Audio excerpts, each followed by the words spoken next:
We're good, but thank you to everybody involved for having me. Obviously, Lewis, I want to say a special thanks to bringing me here, but what I didn't expect to find over the last, honestly, it's been 2 days, but it kind of feels, in the best of ways, it feels like I've been here for 4 or 5 days. I feel like I've made a whole bunch of new friends, and to see what Lewis and what Noreen and Kaylee and Alani are doing with these kids, with these bands, is just warms my heart.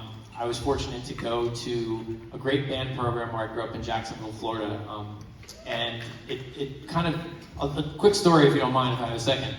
I was playing saxophone in middle school band. We didn't have a jazz band, it was just concert band.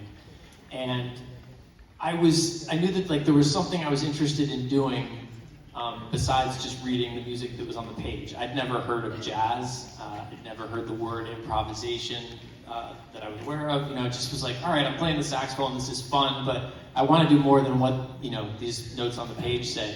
I also wasn't very good at reading music, but I had a decent ear, and so I would sit in the saxophone section, and my band director at that time really did not, he wasn't fond of saxophones because there were about 26 alto saxophones in the band. But I would sit in there and I'd figure, well, everybody else has got the part covered, so I'll just make up my own ideas. And he would be up on the stage, his name was Jim Layton, and he would just be going like this, and every other day he would just be like, stop, what is going on? Look around the section. And I would just play dumb. And I would go back to it. Now, I'd like to think that everything that I was making up, sounded pleasant, but it certainly wasn't what was in the score he was looking at. And this kind of tension went on for a while, and it was whatever, it was just that was my middle school experience. Then my mom took me to a concert downtown where there was the local community college big band was playing with a professional saxophonist from Los Angeles by the name of Ernie Watts. So they brought this guest artist in to see, and we didn't know who Ernie Watts was, but he played in the Tonight Show band, and he played the theme song on, I'm going down a real tangent here. Point is, we saw a guy in the newspaper, and it was a saxophone player. My mom was like, my son's playing saxophone, I'll take him to the concert. So we go to the concert, and there's a few high school bands that play it beforehand. And we're just sitting in the audience, waiting for the main event.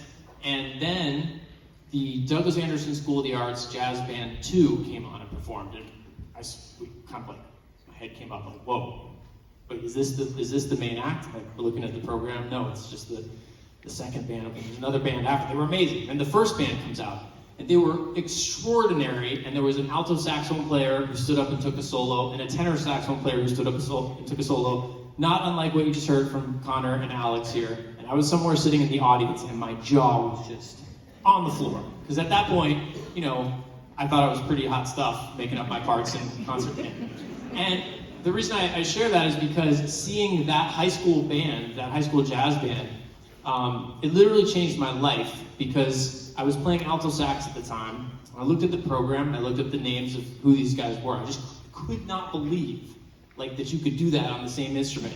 And prior to that I was playing, the only people I was aware of that played this instrument were largely dead, frankly. So I just really didn't have anything to compare it to that I could get that excited about. But then I was seeing these kids who were just a couple of years older than me, maybe 18 months older than me, and it expanded my mind instantly. I didn't know that was possible, and then I saw that was possible, and I got so excited.